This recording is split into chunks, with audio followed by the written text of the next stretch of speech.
Welcome to Inspire Saratoga, a show that highlights the people and stories that make our home a place of strength, inspiration, and success. I'm Michael Kurkowski, physical and mental performance coach and resident of Saratoga Springs. And in this show, my mission is to connect with the great people who also call this place home, hear about their work and what they do for this town, and share their insights and experiences in health, wealth, and happiness for you, my neighbors. Thank you for joining me wherever you are in town. Let's dive in. Cassandra Kubinski, welcome to the show. Hello, Michael.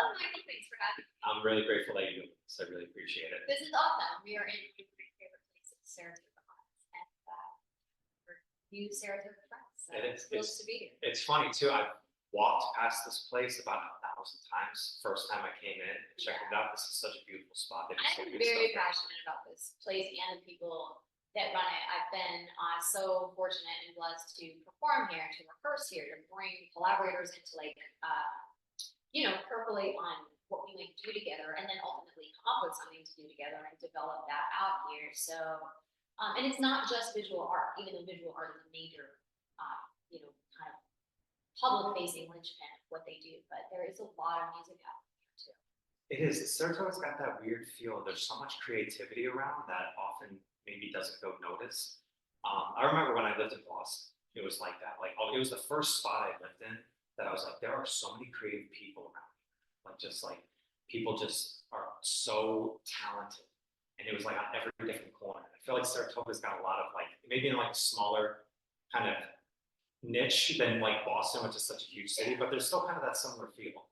It's so true. I moved here full time. I've been in the area 12 years, but I bought my house 7 years ago.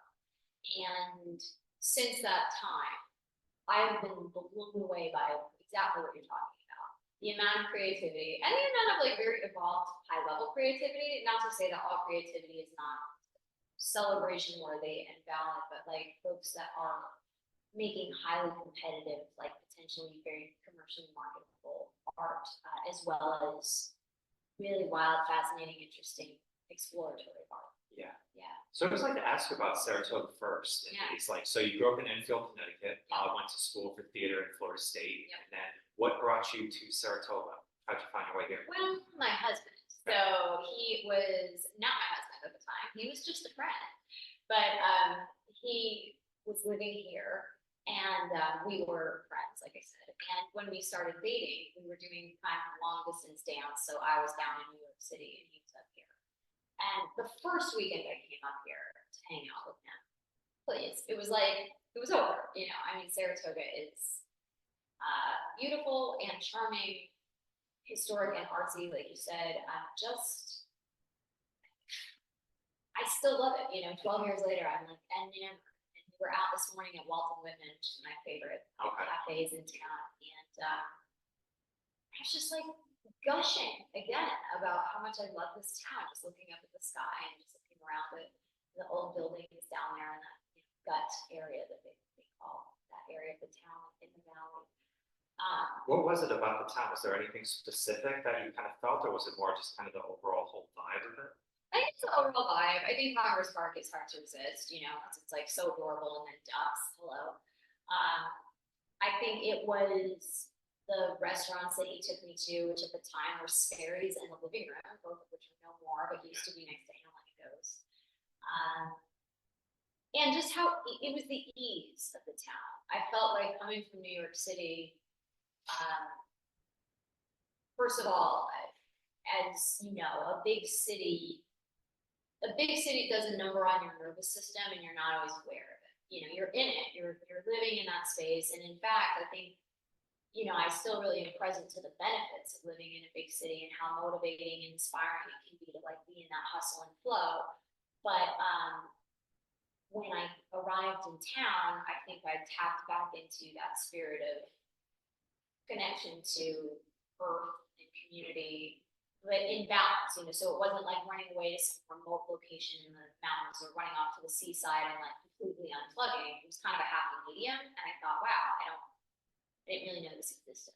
Yeah, it's an interesting perspective on it because, as I said, I lived in Boston for a bit. And when you're in a city vibe, you don't realize the almost anxiousness that comes with living in that city until you get away from it. I always said it's like when you quit smoking, you realize how much cigarette smoke really smells because you can't smell it when you're in it. And then all of a sudden it's like you get out of it for a second, then you realize, yeah, there's a different feeling to it. But yeah, it's like there's a downtown based feel, but you can also get out, there's like almost a country feel to it. It's got a little bit of a mixture.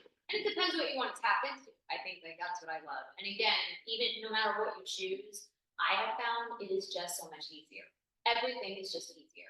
Scheduling stuff, easier. Parking, easier. You know, getting into the hot spot, like easier. It's just less of a ginormous to do as it was in the city. And I mean, hey, there are things that you cannot get here, like you know, major, obviously, like Broadway shows, kind of like top of the like, you know, whatever industry, sports industry, entertainment industry, like people go through the big cities and don't necessarily make their way through here as much.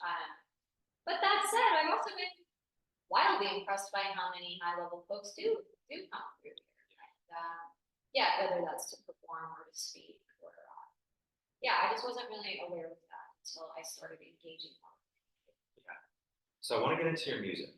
Okay. So as I said, over the last 48 hours, I've been consuming a lot of your work. You've been my walking buddy for the last couple of days, which is amazing. Really love just what you put out. How did this all get started for you? Like I know early on you were in Annie. Yes. At the original birthplace of Annie. Totally. Right? Good Speed Opera House. Yeah. And was that East Haven? It is. Yeah, Connecticut. Yeah. What was that experience like? Did you know like how like special that was of like being in Annie in like the birthplace of such a impactful play?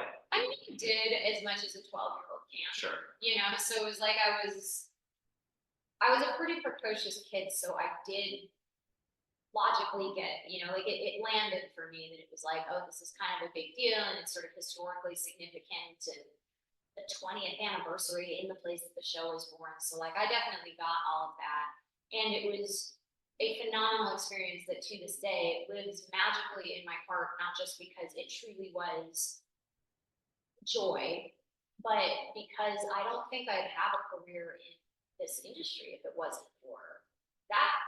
You know, like I don't know. I don't know that I would have seen the possibility of you know, making a living, making a career in the arts, music, theater in general. There were so many models for me within that experience, both in the people that I worked with and in just kind of like, I don't know, like just the fact that I was a part of it so young, it became doable for, you know, and I feel really grateful for that because I know a lot of people who want to go into the arts in some way or entertainment in some way receive a lot of cultural messaging that it's a hard industry. And Sure. I didn't feel that. Like I heard the messaging, you know, so like I won't say I wasn't influenced by that kind of paradigm of thought around the entertainment industry, but I had a good model to counter that and be like, actually, it's not that hard. It's kind of fun. I mean, yeah, there are certain things about it that are a sacrifice or a challenge as there are in any industry. But that's how I looked at them. I didn't look at them and group them under like, this is hard. I looked at them and grouped them under like, these are specific challenges of this specific industry, such as constantly putting yourself out there for auditioning. Right.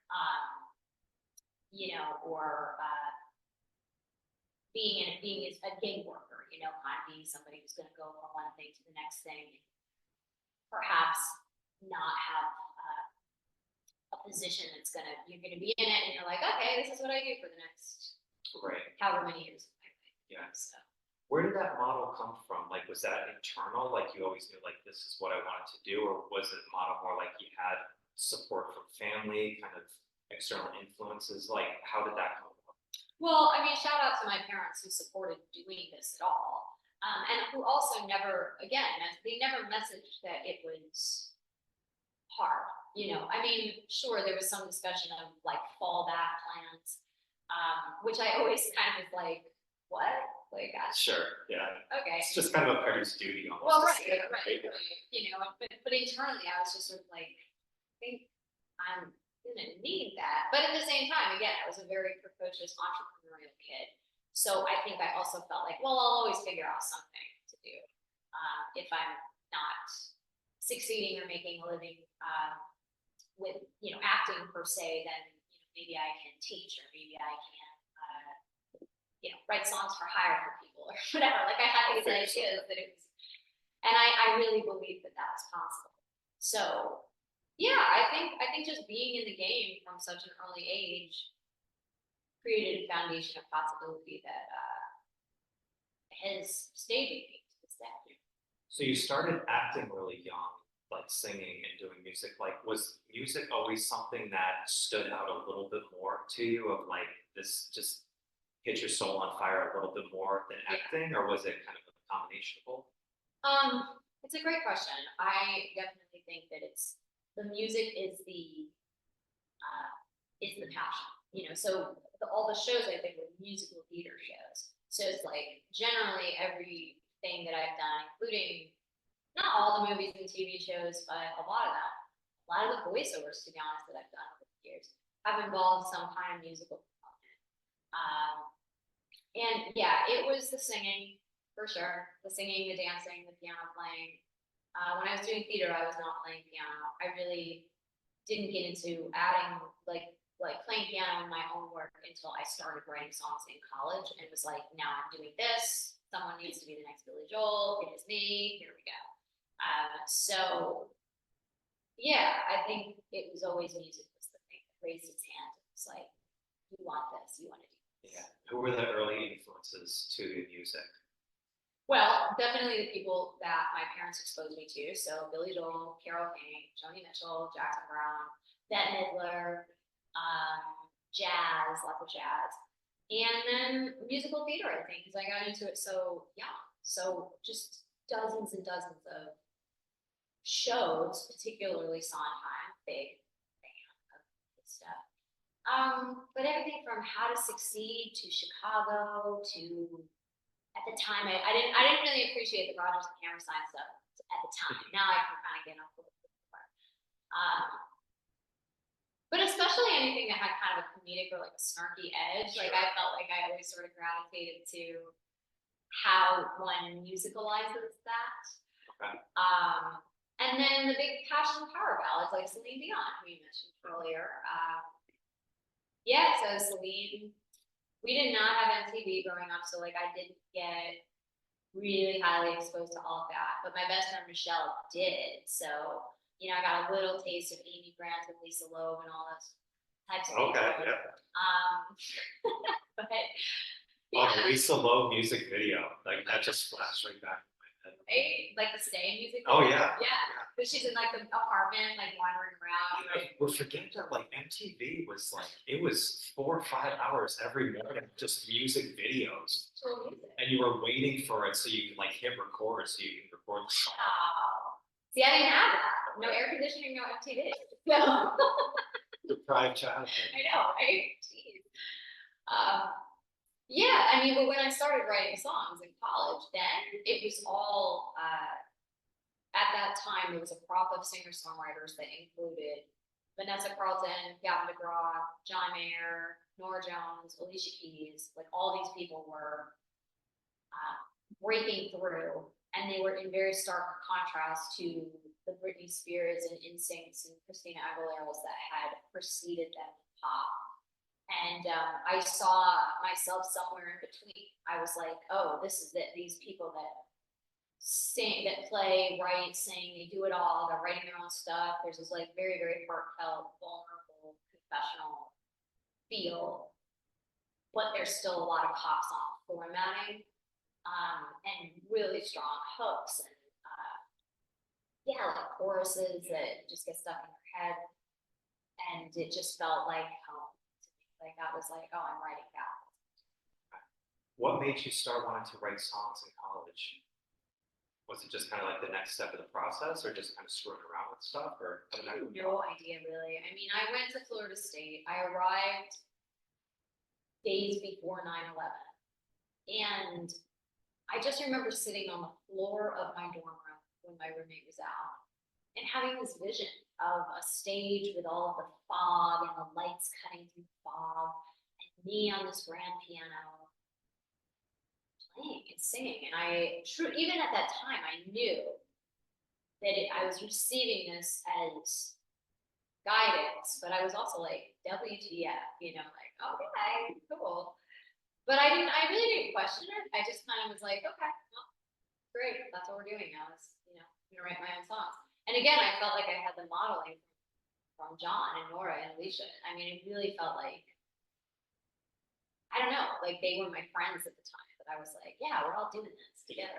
I mean, obviously they have gone on to do quite massive things, but yeah, so it did feel like a switch. Like it felt very clearly like, I don't want to keep doing theater and I do want to do this songwriting, which was a little awkward because I had just got to school for theater.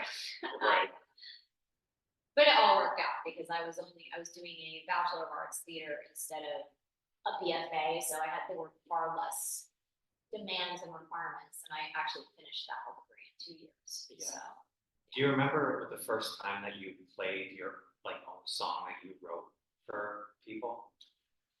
Yeah, I think that was probably at an open mic somewhere on the Florida State campus on guitar, by the way, because I didn't have a piano at school. And it wasn't until I figured out that I could sneak into the music building behind someone who had the key card. I could kind of lurk and then get in there and get into the practice rooms that all had upright pianos. But I had a little 3/4 size guitar, and I was okay at it. I could play open chords basically and hack my way through an F chord with a bar if I really, really needed to. And I would sing songs that were on this little guitar, and then I went and I sang them, at least 2 of them at this open mic. One of them I think was called Open Up to Me, and the other one I want to say was called Negotiation. And yeah, I do remember. It was horrible. I was horrible. Was it? Was it a different feeling performing something that you wrote? I mean, it was I was alone because I went to school alone. I didn't have any other friends who went to Florida State. I had heard about this open mic, and I think I wanted to go. I wanted to fail quietly and privately if I was going to fail. And I mean, I got through it. I mean, gosh, I wish I had a video of that performance. I don't. But I do remember the feeling. And I remember getting off stage and feeling like, oh, this is hard. It looks easy. I can feel it in my body that it should be easy, but this is actually, there's a lot more to this performance thing. Sure. Yeah.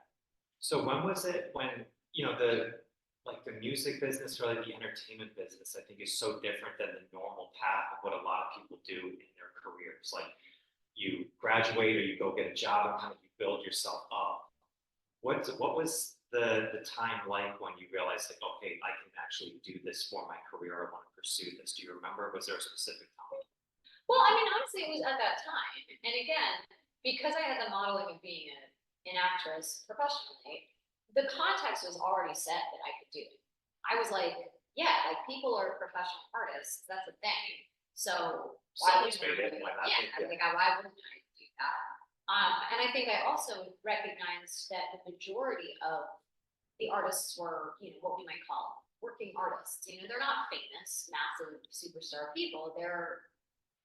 But they're living great lives, thriving by giving their talents in these situations and getting paid for it. So I think I just assumed that was going to be open to me, even though for sure at the time I had a vision of being particularly huge. I was or at least as huge as a Nora Jones or John Mayer was at the time, and they were only on their first album, so it was but I was looking at that and saying, okay, they're on VH1 and they're on the radio and they're going around touring and selling all these CDs, and I can do that.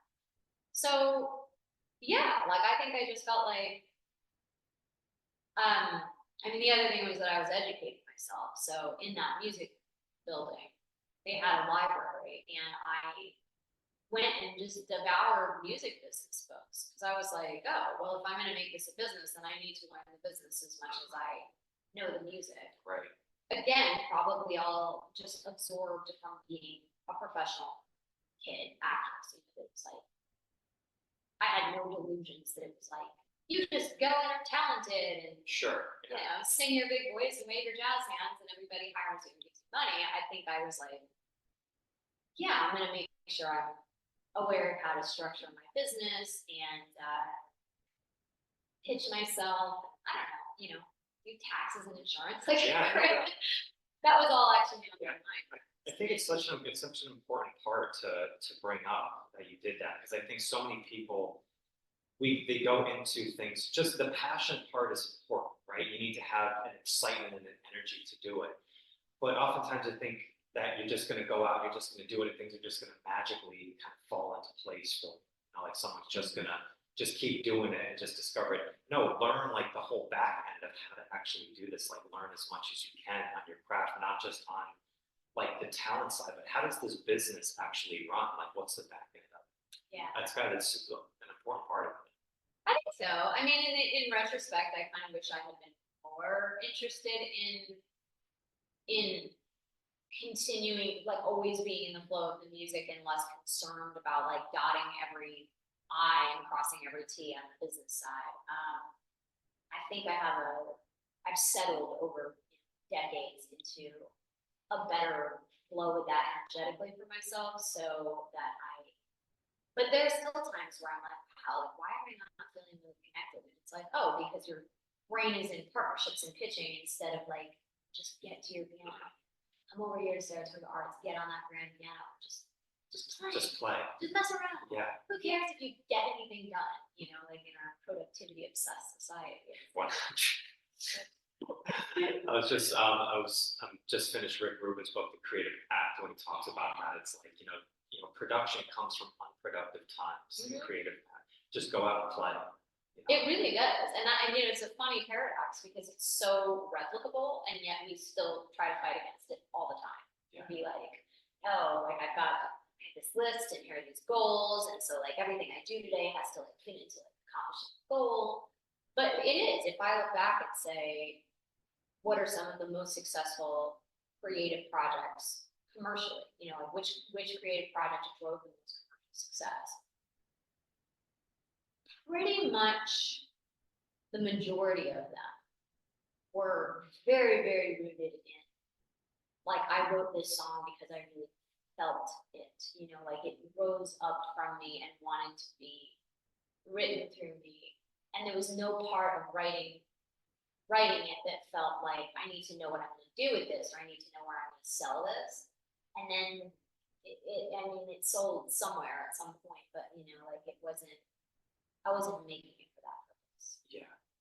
There's a phrase that we use in our community called standards versus expectations, where it's like we're so focused on the expectations of what we think is going to happen when we do work, but you can't control expectations. But if you hold yourself just to the standard of like, what am I going to do today just for the work that I'm doing, and just hold yourself to that, the other stuff is going to come, because the only thing you can control is sit in front of the piano and play, right? It's like you don't know what's going to come out maybe at times, but if you get in front of it, maybe some gold will come out. Maybe it's not a great day, but something might come out of it if you just keep doing it. Yeah, that reminds me of one of the things that I want to be practicing more is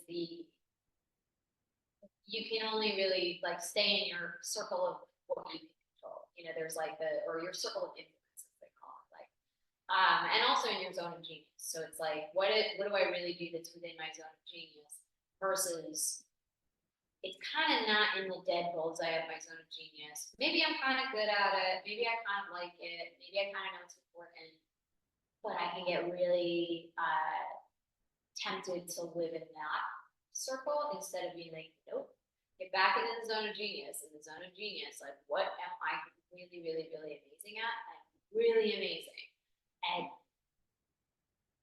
connecting to an emotion and expressing an emotion in song, in music, and like crafting through words and through melody and chords and singing and playing something that moves people and, dare I say, helps them transform or connect or heal. That's really like what I've honed in on as my mission. It's what I do with music. It's like not just about writing a catchy song.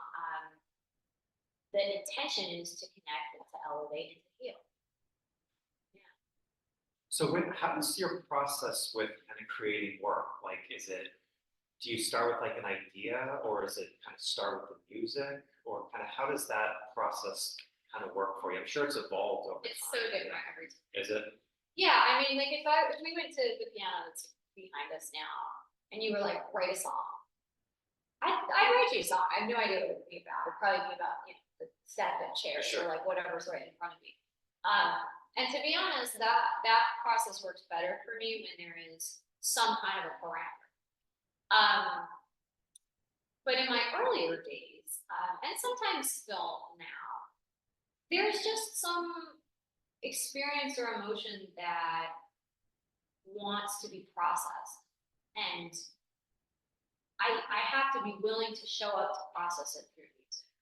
So yeah, I mean, as far as the process, it's dependent on the intention of the piece. Like, is there an intention before we start, or is it just like we were talking about? Is it just play? Let's just see what happens.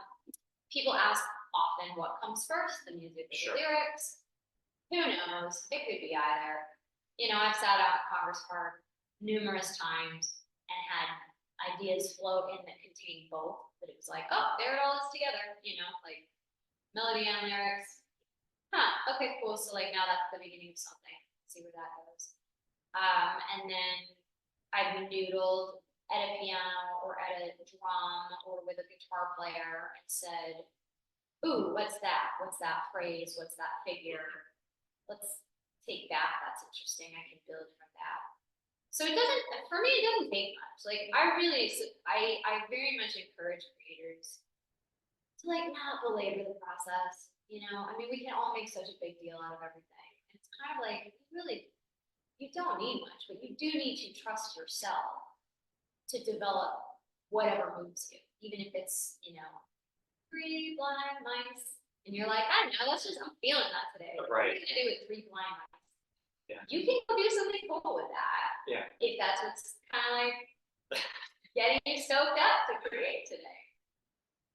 So yeah, I try to like remind myself that it is play, it is simple. Like we do have everything we already need to create something that connects with other people. It's all already inside of us.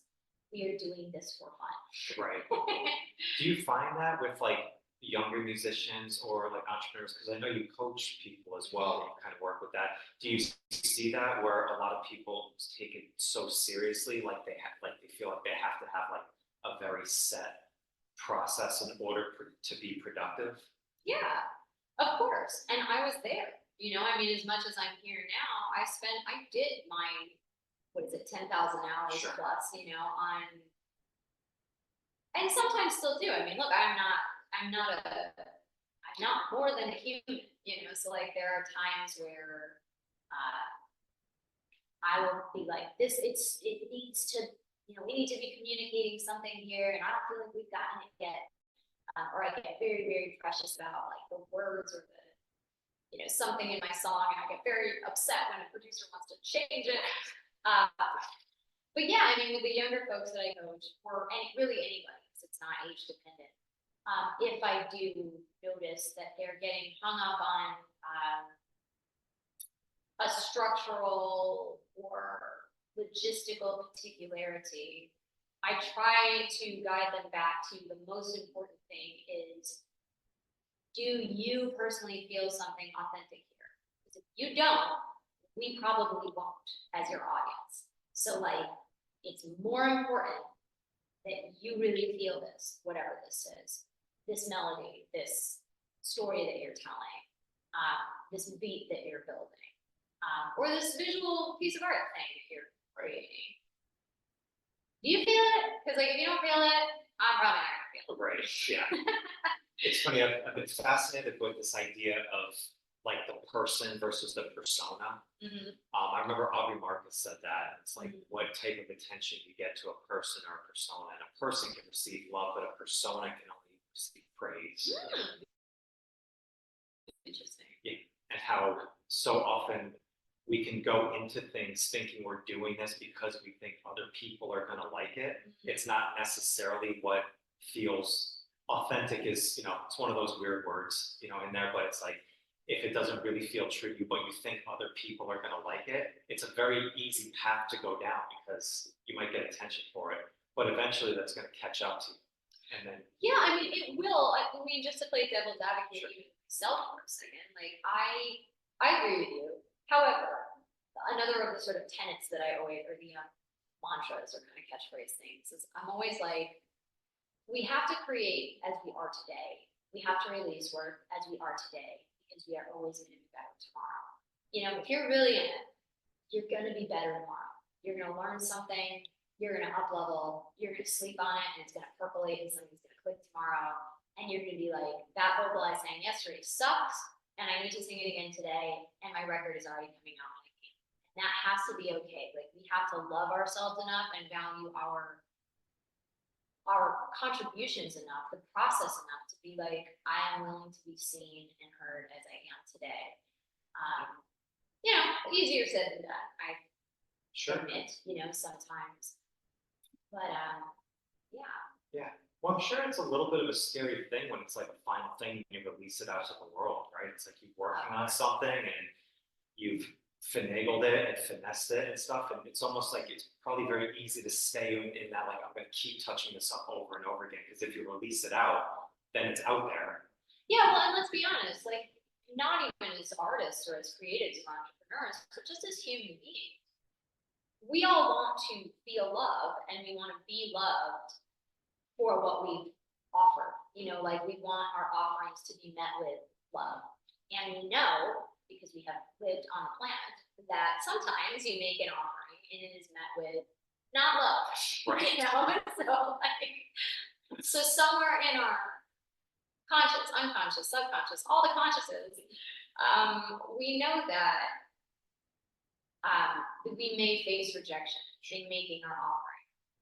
So the creative process, in a safe incubation space, whether that is our studio or our mill or our pottery wheel or whatever it is, can be so yummy and satisfying and cozy.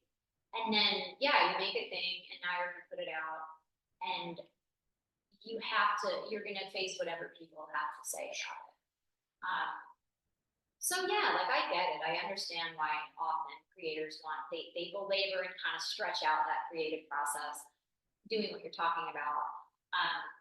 Over perfecting and tweaking everything. And I assert that that's often just a procrastination method that's driven by fear, fear of just truly sharing ourselves and being seen and being known, and then allowing people to respond as they do. Yeah. That's a good point. So in all your career in music, I mean, it's brought you around the world. Yeah. A lot of different spots, and a lot of different venues, like from small cafes to big, huge stadiums and venues. Is there kind of a space that's almost like that Goldilocks spot for you? Like, this is like the space that I really love performing, maybe a little bit more than others? Yeah, I love that question. I really asked me that. What came to mind, I'll tell you, like, what flashed in right away, which is really interesting, is theaters. Like, it's that kind of soft seat theater scenario. Where it's kind of like, you feel like it can be intimate with people, but they're not right up on you the way they are when you're in a tiny listening room. And they're also not way at the top of the stands at Barclays Center. And, I'm like, this is just such an odd thing, because I'm way down here and my head is on the screen, and like, I don't know. Sure, yeah. Very cool, but like a weird experience. Like, I feel like that type of space, that kind of theatrical space, or but to be honest, I don't know. I feel like any place where where I get on stage and I feel like the audience and I are in a relationship, and we're in a consensual relationship. Sure. You know, that it's like they want to be there and they're there for what I have to offer, and I'm there for what they have to offer, and we're like being real with each other in that space. Yeah, I think it works on any size space. It's just the difference of like how many eyeballs can I see. Oh, yeah, no doubt. Yeah. Yeah, I'm always curious about that, because I mean, especially in performing, like, there is probably such a huge different vibe between a small cafe versus a theater, as you said, versus like a huge stadium. It's like, it's gotta be such a crazy different vibe to that. There is, and I mean, it's like, if, in the spaces that I played that were huge, in a way, they're less connected because those people are further away. So when I sang at Barclays, or I sang at Citi Field, I walked out to my performance spot, and there's nobody in your immediate vicinity. Those people are hundreds of yards away in seats. So in a strange way, it actually makes it easier, because I'm like, it feels like nobody's paying attention. Sure. But of course, like then there's your brain and what your brain does to you, which is like turn it into this massive big deal and like add all this pressure and crazy stuff that happens in your brain. So that's like it was at that time, like the weird dichotomy being like, in a way, this kind of does like a sound check or a rehearsal. Right. It's like it's just me, except it's not. Yeah, except there's thousands and thousands of people Right, that are out there. So I was curious, I thought that was probably it. It's like, yeah, if it's that big and stuff, it almost probably feels like it might be easier versus 40, 50 people that are right in front of you that you can see every person's face. Like, it's probably much more of like an intimate setting. Definitely. It definitely has to have a different feel to it. Yeah, I mean, when I play around town, most of the places I played around town are small venues like Cafe Lena or house concerts. People will hire me to come in and play for their family, friends, individual event. And in those scenarios, yeah, I mean, it can be kind of confronting to be that vulnerable up close with people. But I feel like I also have my methods that I've learned over time for just diffusing that off the bat, so I don't try to make it like I am the performer up here and you are the audience out there. Like from the get-go, I acknowledge that we're really sharing a space, an intimate space. And I invite people to be chill with that, and like for all of us to just kind of relax and stuff, which is much more a message that I feel I need, because I can get really nervous in this situation sometimes. Yeah, I mean, after if you're paying me to perform for 30 years, basically, and like there are times where it's like, Yeah. wow, my physical body is still having this anxiety response about it, It's probably a good thing, right? If that leaves, then there might be something's wrong. No, I really think it'd be like a transcendent level of trust that I could get to where that would just stop happening. No doubt, yeah. You've put a lot of effort into giving back, from Cafe Lena, which is a nonprofit place that I know you're on the board on. You've done a lot of work of giving back in there, plus coaching as well. Like, you're always was that always something that was kind of a part of you? Like, you always wanted to pay it forward, the success that you had, and make sure that you were giving back in either a charitable way or like a coaching way? Was that always something that was on the topic for you? Yeah, for sure. Yeah, I think that was baked into, again, just what I was taught by my parents and by the experiences I had where, okay, you're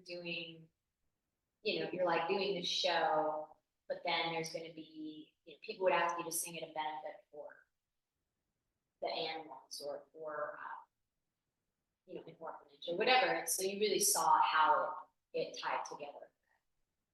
Yeah, and I think, so my name, Cassandra, depending on which keychain, means helper of man. That's what I saw on all the keychains growing up. Okay. But then later on in life, I dug in and looked at the Greek translation, which is actually entangler of men. So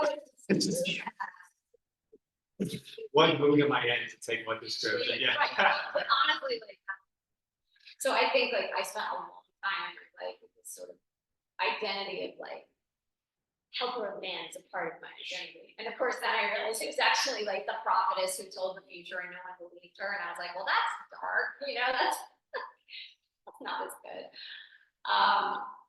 But yeah, I think, I think baking in service as a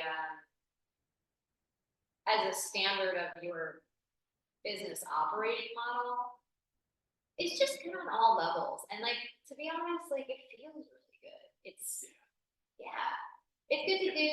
It feels great. It's and no one's ever required to do it. Like I think anytime anyone gives anything, I really acknowledge and respect that, because you don't have to. Like we don't have to give. We choose to give, including giving our talents. It's not always about like giving something for free, but it's like you are a highly trained and highly talented and highly sensitive leader in the field that you have been in, right? In fitness and now in coaching.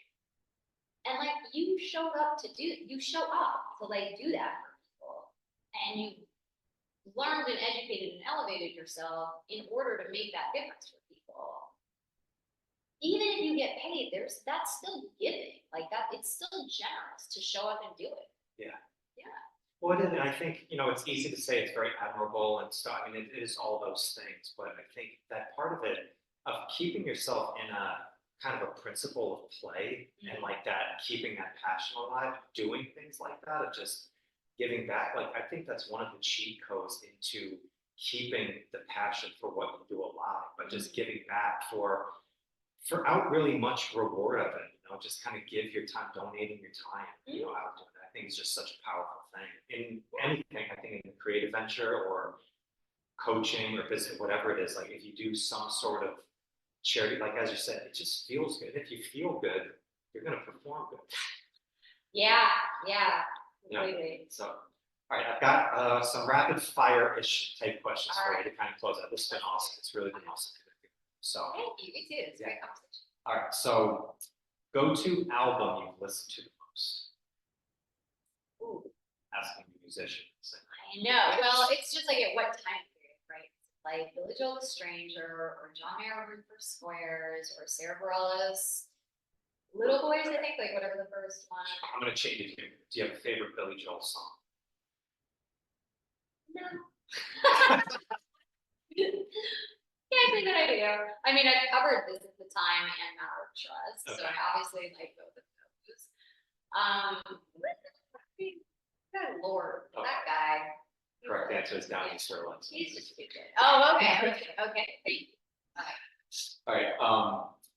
Favorite restaurant in Saratoga? Also, so that's a play favorites. What do I want to say here? Something good. You can throw a couple out. All right, okay. I mean, I do love scallions.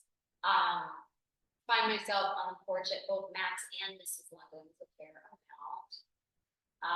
What I'm really digging is the new Franklin Market. I'm like giving them a big shout. Oh, really? Yeah, Dizzy Chicken. Okay. Yeah. Oh, Frank. Window or house? Window.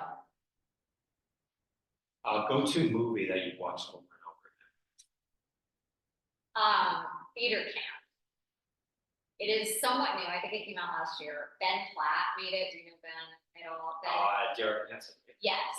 So Ben Platt and some of his homies made this movie that is like a love letter and a send up of like, Adirondack theater camps, Catskills theater camps that like kids go to. Okay. It is, if you know if you have come from any type of background where you've been exposed to theater or like kids in theater, it is so spot on. I'm obsessed with it. I've watched it like 4 times in the last month. I make everybody watch it. I make my friends watch it. That's so funny.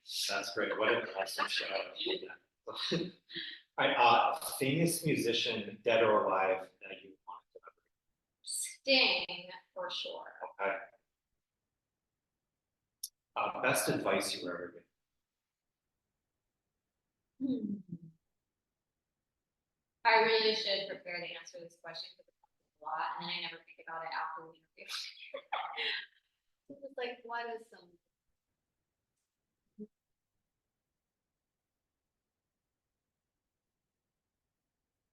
I think probably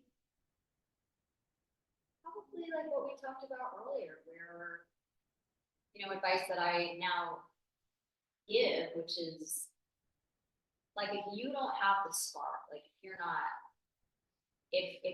feeling it, Derek Sivers, who started CD Baby, which is a music distribution platform that now offers distribution for other media as well. He has a concept that he calls hell yes or no. And it's like, if an opportunity comes in, you're deciding whether to do something. It's either a hell yes or it's a no. So it's not like, oh, yeah, it may be interesting. It's like hell yes. I think that's been great advice.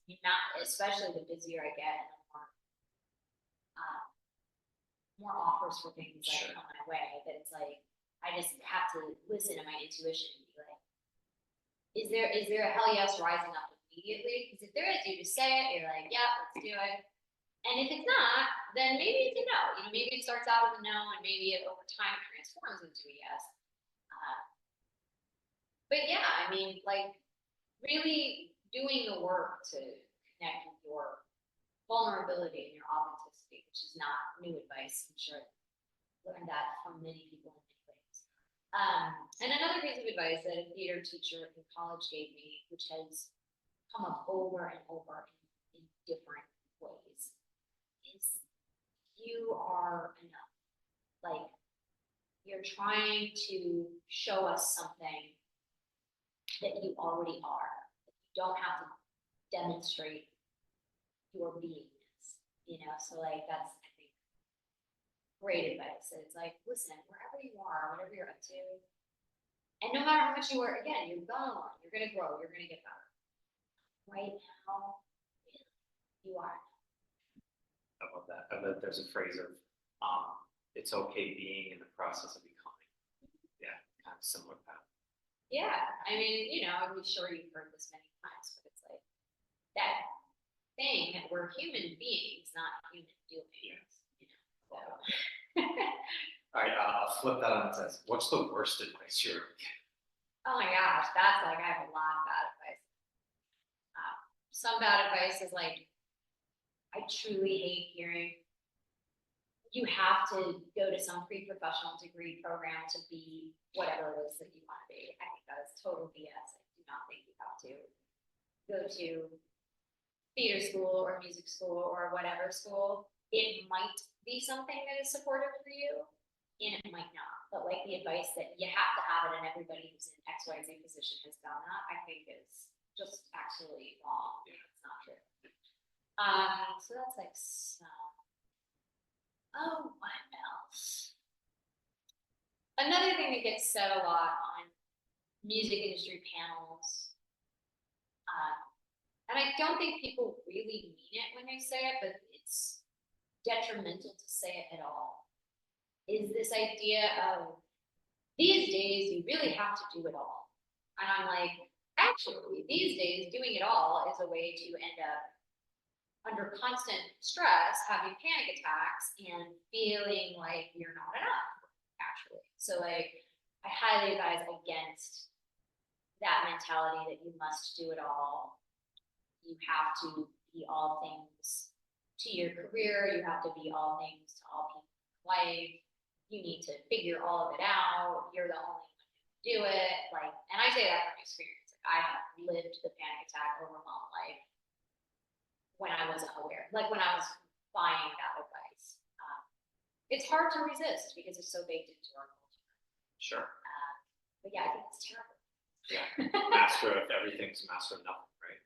Yeah, and it's a crying puddle on the floor. It's like. I love that. Yeah. Yeah. All right. Favorite thing to do in downtown? Like kayak, like really anything outdoorsy.